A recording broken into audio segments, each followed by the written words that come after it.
సంపూర్ణ Ramayanam part 2 Bala Kanda. Valmiki మహర్షి గురించి స్కంద పురాణంలో సనత్ కుమారుడు వ్యాస మహర్షికి వివరించాడు. సుమతి, కౌశికి అనే బ్రాహ్మణ దంపతుల కుమారుడి పేరు అగ్నిశర్మ. ఆ అగ్నిశర్మకి చదువు అనగా వేదములు మొదలైనవి సరిగ్గా అబ్బలేదు. ఆ రాజ్యంలో క్షేమం వచ్చి ఎవరు ఎవరికీ దానధర్మాలు చెయ్యడం లేదు. కాబట్టి అగ్నిశర్మ తన భార్య, పిల్లలు, తల్లిదండ్రులతో అరణ్యానికి వెళ్ళి అక్కడ దొరికే కందమూలాలు, తేనె లాంటివి తెచ్చుకొని బ్రతుకుతున్నాడు.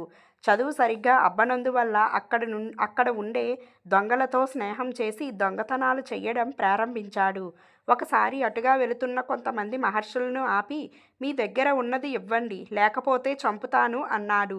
ఆ మహర్షుల్లో ఉన్న ఆత్రి మహర్షి, నువ్వు ఈ దొంగతనాలు ఎందుకు చేస్తున్నావు అని అగ్నిశర్మని అడిగారు.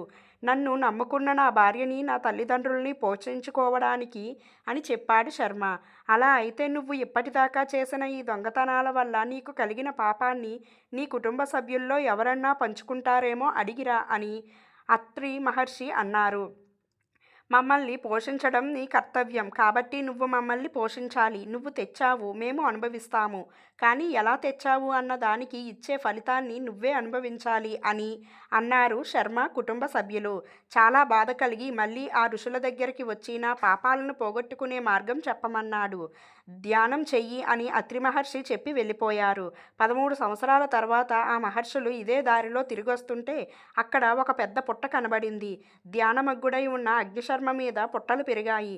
తన మీద పుట్టలు కట్టినా తెలియని స్థితిలో ఉన్నాడు కాబట్టి ఆయన్ని వాల్మీకి అని పిలిచి బయటకు రమ్మన్నారు. ఇది ఆయనకి పౌరుషనామం అయ్యింది. అప్పుడు ఆ మహర్షులు ఆయన్ని ఉత్తర దిక్కుకు వెళ్ళి భగవంతుడిని ధ్యానం చేయమన్నారు. వాల్మీకి మహర్షి కుశస్థలి అనే ప్రదేశానికి వెళ్ళి పరమశివుడిని ఆరాధన చేశారు. అప్పుడు ఆయనకి విష్ణు కథ రాయగలిగే అదృష్టాన్ని బ్రహ్మగారు ఇచ్చారు. అంటే ఆయనకి త్రిమూర్తుల అనుగ్రహం లభించిందన్నమాట. వాల్మీకి మహర్షి రామాయణంలో రాసిన మొదటి శ్లోకం. దీని అర్థం ఏమిటంటే, తపస్వి, ముని, గొప్ప వాగ్విదావరుడైన నారద మహర్షిని పరిప్రశ్న చేయడానికి తపస్వి అయిన వాల్మీకి మహర్షి సిద్ధపడుతున్నారు అని.